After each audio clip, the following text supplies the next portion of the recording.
नमस्कार मित्रों, आप सभी को बहुत बहुत स्वागत है हमारे YouTube चैनल सुधा डेयरी मीडिया में।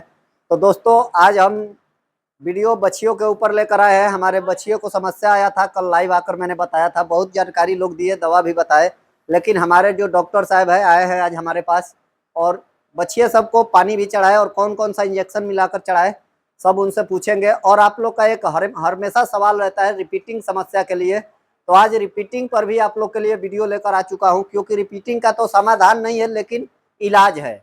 इलाज आपके लिए इलाज लेकर आया हूं और बोलूंगा बछिए को थोड़ा दिखाने के लिए कौन कौन सी बछिए को उस साइड में लगाई, इस साइड में बछिया नहीं है, सब बाहर है।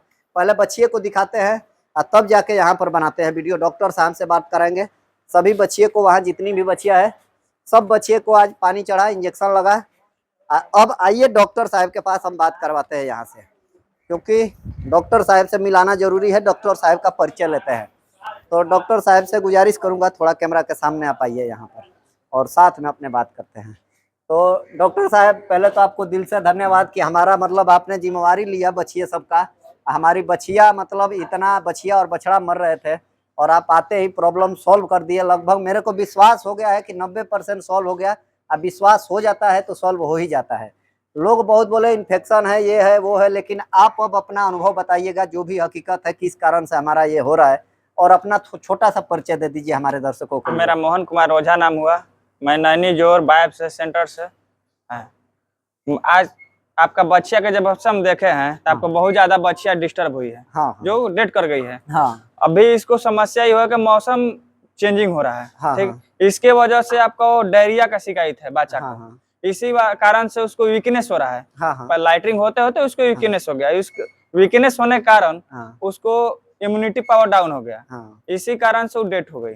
और एक हमारे से लोग बोल रहे थे कि दूध ज्यादा पिलाए हैं, तो ये हमको समस्या, हमको भी लगा कि हो सकता है दूध ज्यादा हो देखिए, सकता है। दूध उसका पीना आहार है। वो हाँ, दूध पिएगी नहीं तो जिएगी कैसे? सही बात बच्चा का तो दूध है। हाँ, हाँ, बच्चा जब दूध नहीं पिएगा तो हाँ, उसको मिलेगा क्या? ये सही थोड़ा है बात। कि उसको दाना दीजिएगा, चारा दीजिएगा, हाँ, मिनरल मिक्सचर दीजिएगा। ये सही तो बात। नहीं है, दूध है, उसका आहार तो है। इसको क्या क्या दिए, थोड़ा सा मेरे दर्शकों को बता इसको दीजिएगा। हम फर्स्ट में लगा है, पहले टेम्परेचर नोट किए हैं। हाँ, कोई का टेम्परेचर नहीं मिला हमको, हाँ, हाँ, खाली वीकनेस और डायरिया मिला हमको। हाँ, तो सबसे पहले इसको मेट्रोजिल हम लगाए बॉडी के अनुसार, हाँ, और सल्फाडिमाडिन हाँ, इसको लगाए, ये भी लगाए। हाँ, और कौन सी प्लस लगाए जो बच्चा को इम्यूनिटी की जरूरत हो। हाँ, और नीरोकाइंड हम लगाए इसको। हाँ, नीरोकाइंड इसलिए लगाया कि उठने बैठने में इसको बहुत ज्यादा वीकनेस हो रहा था, हाँ, बहुत ऐसे कमजोरी। गर्दन हाँ, झुका दे रही थी मेरी सभी गर्दन बच्चियां। झुका दे रही थी। बच्चा खोलने के बाद मतारी के पास जा रही थी पीने के लिए, तो पी नहीं पी पा नहीं रही रही थी, थी, ये भी वहीं समस्या। जाकर खड़ा हो जा रही थी हाँ। चुपचाप। अब यही इनका समस्या था। मेरे को मतलब विश्वास तो हो गया है कि ठीक हो जाएगी। विश्वास हो जाता है तो हो जाती है। अब कल के बाद आपसे रिपोर्ट भी देंगे, आप परसों तो ऐसे भी आएंगे ही, क्योंकि एक दिन बीच लगा के फिर देना है। अगर ठीक हो जा रहा है तो आप हमारे लिए मतलब बेमिसाल आप हो जाएंगे। हमारा वीडियो थोड़ा सा डिस्टर्ब हो गया बीच में। अब आपसे थोड़ा सा हमने दर्शकों से बताया, रिपीटिंग समस्या सबसे बड़ा डेयरी फार्म का मेन कारण रिपीटिंग समस्या है। डेयरी फार्म जहाँ टूटता है बर्बाद होता है। बार बार किसी का भी डेयरी फार्म 100 डेयरी खुलता है, 98 बंद हो जाता है। आप भी इस फील्ड में है बहुत दिनों से, लगभग 8-10 साल से होंगे, है तो आपको भी लगभग मालूम होगा कि 100 में से 98 डेयरिया बंद हो जाती है। मेन समस्या रिपीटिंग थनैला है, 2 है, आपको भी मालूम होगा। अब हम रिपीटिंग पर आपसे बात करेंगे, क्योंकि हमारा 2 साल पहले 2020 में आपने एक बुढ़ी गाय को आप बोले उसको धोलैया करना पड़ेगा, सफैया करना पड़ेगा। आपने बोला 1500 चार्ज लेंगे, ठीक हो जाएगी, गारंटी लिया आप। और हमारा चार्ज मतलब एकदम सही हो गया। आज मैं अपने कैमरा के सामने ये नहीं कि लोगों को मतलब बड़ाई बता रहा हूँ आपका, और आपका मार्केटिंग भी नहीं करवा रहा हूँ, क्योंकि आपको यहाँ से बाहर का चयन है नहीं, आप कहीं यूपी जा नहीं पाएंगे। अब मेरे पास बाहर के ही सभी सब्सक्राइबर है, बिहार के 10-20 ही है। तो एक मैं परिचय देना चाहता हूँ इनका कि रिपीटिंग समस्या हमारा सॉल्व करने के लिए अभी तक दूसरा कोई चीज नहीं मिला है, लेकिन इन्होंने सफैया किया जब, तब से मेरी 2 गाय का सफैया किए हैं, दोनों 100% कंसीव कर गई और आज दूसरी बार बच्चा देने के लिए तैयार है। तो उसमें ये क्या क्या किए थे और क्या क्या देते हैं, इनसे थोड़ा सा आप लोग जान लीजिए डॉक्टर साहब से। और जो बताएंगे वो इंजेक्शन आप लोग जो भी ये बताएंगे वो अपने एरिया में दिला सकते हैं। और इनका नंबर भी लास्ट में देंगे।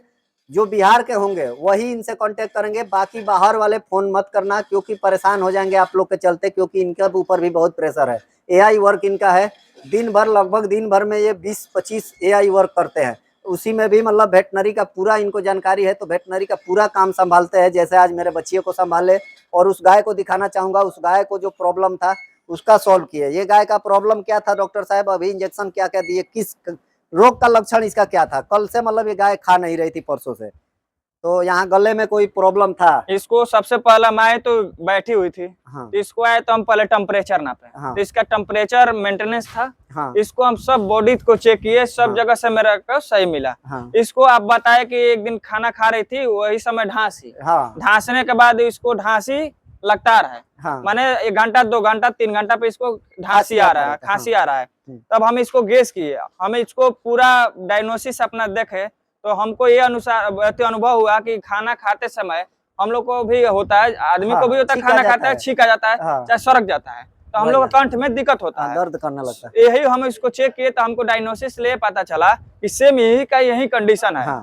उसके बाद इसको इंजेक्शन जब हम लगाए 15 मिनट में इसका आप रिजल्ट देख लिए। 15 दिन में खाना खाई, आम का पोलो भी डाला हुआ है, आम को पोलो भी खाई, अभी ये पत्ते जैसे है, अभी खा रही थी, इसको डाले तो खाना खाई। अभी तक मतलब खा रही थी, अभी थोड़ा समय है, अभी मतलब खाई है थोड़ा सा, इसमें से फीड भी खाई है। जुगाली अभी तक नहीं की है, 1 घंटे बाद करेगी। अब अपने चलते हैं विषय पर, अब अपना देखिए सबसे दिक्कत ये है कि मवेशी का इलाज जब करने जा रहे हैं आप, हाँ। तो सबसे पहले मवेशी से आपको ये चाहिए कि मवेशी हमसे बोले कि हमको ये तकलीफ है। सही आप जब कोई भी ट्रीटमेंट कर रहे हैं तो मवेशी को बोलना चाहिए कि हमको ये दिक्कत है, हाँ। हमको ये चीज की जरूरत है। हाँ। डॉक्टर हो या पशुपालक हो, हाँ। उनसे बात करिए, हाँ। तभी इसको सही सटीक आप इलाज कर सकते हैं। कहने का मतलब है देसी भाषा में आप समझिए, गाय से आप इतना लगाव कर लिए कि आपको लगे कि गाय हमसे बोल रही है कि ये चीज चाहिए। सेम डॉक्टर साहब यही अनुभव हमको बताए और सेम वही चीज हुआ। और देखो ओकरा के दौड़ के धरा, ओकरा के तनी खींच दो लोग, हे बछिया के ने कद लोग, हे बछिया के ओकरा के चेक खोल दो। परेशान करिए, बछिया एक ही रस्से में है दोनों। तो अब अपने रिपीटिंग वाले पर थोड़ा सा डॉक्टर साहब आगे, लंबा वीडियो हो जाएगा। रिपीटिंग में ये दिक्कत है, सबसे पहले लोग को गाय बच्चा देती है, तो उसको मेंटेनेंस नहीं कर पाते हैं लोग। मेंटेनेंस में क्या होता है, बच्चा दे दी, झाड़ गिरा दी, लोग निश्चिंत हो जाते हैं कि झाड़ तो गिरा दी है, इसको कोई चीज देने की जरूरत नहीं है। ये तो समस्या है। सबसे पहले इसको जब झाड़ गिरा दी तो उसको इल्ट्राइन टॉनिक जो भी आपको उपलब्ध हो, उसको 1-2 लीटर चला दीजिए कि पूरा उसका कचरा साफ हो जाए। जब ये क्लियर हो गया, आपको उसको सबसे पहले उसको कीड़े का दवाई दीजिए, मिनरल मिक्सचर दीजिए, उसको फीट पे ध्यान दीजिए। जब आप फीटे नहीं दीजिएगा तो उसको क्या कहती है, सही बात। उसके बाद हीट में कब आ रही है, इस बात को आप ध्यान रखते हुए एआई करवाइए। और जब एआई करवा रहे हैं तो सबसे पहले सीमेन का क्वालिटी जांच कीजिए, काहे कि एआई में सबसे ज्यादा अनुभव क्वालिटी का होता है। अगर एआई में जब सीमेन अच्छा नहीं होगा तो आप क्या चीज जान रहे कि अच्छा है या डुप्लीकेट है। सही बात। तो हर जगह अगर सीमेंट डुप्लीकेट मिल रहा है, सीमेंट का क्वालिटी जानिए। सबसे अच्छा है तरीका, अगर जब सीमेंट डलवा रहे हैं तो एआई वर्कर से कहिए कि हमको सीमेंट दे दीजिए, उसको अपने हिसाब से उसको जांच करिए, उसको रखिए कैसा बच्चा दे रही है। बांझपन के शिकायत लोग बोल रहे कि मेरा गैया 2 साल पाल दिया नहीं कंसीव करे, काहे नहीं कंसीव कर रही, उसको समस्या को समाधान कीजिए, काहे आखिर नहीं कर रही है। तो सबसे ज्यादा फीड पे ध्यान दीजिए, उसको मिनरल मिक्सचर, कीड़ी की दवाई, बच्चेदानी का सफाई, वो हर चीज पे पहले। दूसरा चीज है ये कि जब आप हीट में आई तो डॉक्टर को बोला है तो उससे पहले कहिए कि मेरे गाय को चेक करिए, गाय हीट में कितना है, हाई या नहीं है, उसके बाद देने लायक है कि नहीं है, उसके बाद उसको एआई करवाइए। अभी आप लोग से बताना चाहूंगा, जो हम बार बार बताते हैं, 16 से 17-18 घंटे के बाद ही सीमेन दिलाना चाहिए। डॉक्टर अंदर हाथ डालते ही आपको बता देगा, जैसे हमारे डॉक्टर साहब हमको बता देते हैं कि एक सीमेन में हो जाएगा या दूसरा डोज देना पड़ेगा सुबह में, वो डॉक्टर को अनुभव होना चाहिए। बार बार मैं गालियां देता हूं कैमरे में इसलिए कि झोले छाप डॉक्टर है। थोड़ा सा बच्चे डिस्टर्ब कर रही है तो आप लोग परेशान मत होइए। देखिए उसको आज ही वो बच्चिया अलस्त थी, गिरी हुई थी, और देखिए ये इंजेक्शन का कमाल है कि सभी को परेशान कर दी है। और आज कितना खुशी मिल गया हम लोग को, सब परेशान थे, सभी बच्चियां गर्दन झुकाई थी, लेकिन अभी सामने 10 मिनट नहीं हुआ और वो देखिए बच्चियां एकदम दौड़ रही है, परेशान सभी को कर दी। तो थोड़ा सा टॉपिक इधर उधर हो जा रहा है, तो वही चीज है, समय सबसे पहला जरूरी समय पता करना आपको रहे कि कब हीट में आई और कितना घंटा हुआ। उसके बाद डॉक्टर को अनुभव होना चाहिए कि हाथ लगाने के बाद सही हो जाना चाहिए। उसके बाद जब रिपीटिंग का समस्या सब करने के बाद अगर आ रहा है तो उसका विषय अलग हो जाएगा बच्चेदानी में, और डॉक्टर साहब बताएंगे। देखिए बच्चेदानी का इन्फेक्शन आपको कब पता चलेगा, जबकि आप गाय हीट में आई, उसको पहले जांच करवाइए। ये नहीं कि हम जल्दबाजी में डॉक्टर साहब आए, आप भी जल्दबाजी में हैं, हाँ। बस आए और उसको इंजेक्शन सीमेंट चढ़ाए और हम चलते बने। ये आपका कोई अथी नहीं हुआ, सटीक इलाज नहीं हुआ। आप लोग समझ लीजिए, डॉक्टर जितने आते हैं, हमारी भी कमियां हैं, डॉक्टर का भी कमियां है। जैसे डॉक्टर आते हैं और हाथ लगाए, और आप अगर डॉक्टर बोल देंगे कि हीट में नहीं है या दिक्कत है, सीमेंट नहीं देना है, तो आप डॉक्टर को पैसा नहीं देंगे। डॉक्टर फिर तेल जरा के इतना दूर से आया है, 100-150 रुपया लीटर जो भी है पेट्रोल का भाव, और अगर 10 रुपए का पेट्रोल जला है तो सीमेंट लगाएंगे डॉक्टर, तो ही पैसा मिलेगा। आप नहीं देंगे बाद में तो फिर डॉक्टर क्यों बोलेंगे कि नहीं हीट में है। इसीलिए डॉक्टर सीमेंट दे देते हैं, भले वो आपका माने या ना माने। तो आप डॉक्टर अगर बोल दे रहा है कि नहीं हीट में है, तो ईमानदारी से आप पेट्रोल का पैसा डॉक्टर को दे दीजिए, फिर आपका समस्या का समाधान हो जाएगा। ये ईमानदारी की बात है। बाकी उसके बाद अगर डॉक्टर कोई कमी कर रहा है तो डॉक्टर झोला छाप है।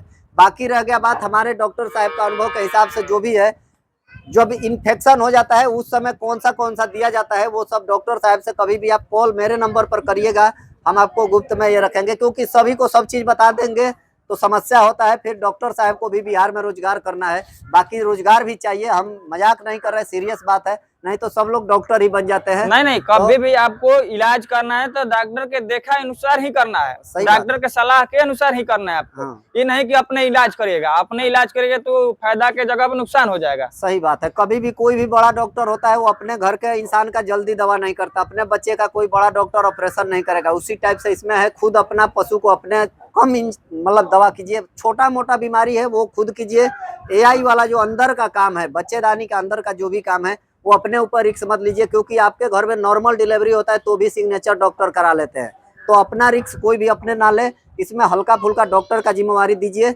अपने से उतना ही इंजेक्शन दवा कीजिए जो अपने बस का है। जैसे बुखार हो गया, कोई प्रॉब्लम हल्का फुल्का आ गया, उतना सबके लिए कीजिए। एआई वाला के लिए एआई का काम रखिए।